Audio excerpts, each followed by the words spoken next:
This is Venus. Venus is our maidenhair fern. In the wild, she grows around waterfalls or anywhere with a lot of moisture.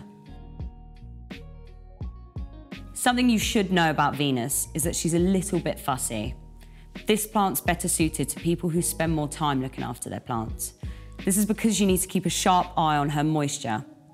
Venus likes her soil to be lightly moist, but not soggy at all times.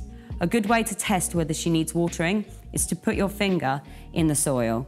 If the top inch of her soil feels dry, then it's time for a drink. She'll suffer if you let her dry out much more than that. She also really loves humidity, so if you have a light spot in your bathroom, that would be the ideal place for her. She'll love the steam from the shower. If that's not possible, no problem. Just make sure to mist her very regularly. One area where she's not fussy is light. Like most ferns, she'll be pretty happy in partial shade, although she loves bright filtered light the best. It's best to keep her out of direct sun as it can be a bit too strong for her delicate leaves. Those leaves are quite sensitive, so try not to touch them too much. I know it's tempting, but too much handling can make her turn brown in protest. If you do see any brown leaves, just trim them off with clean scissors. It won't cause her any harm.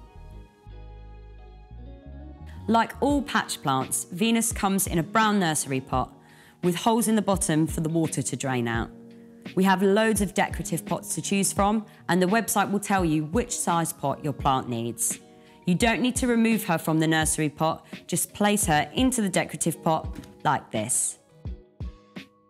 To learn more about how to care for your houseplants, search for the free Patch Houseplant Parenting course.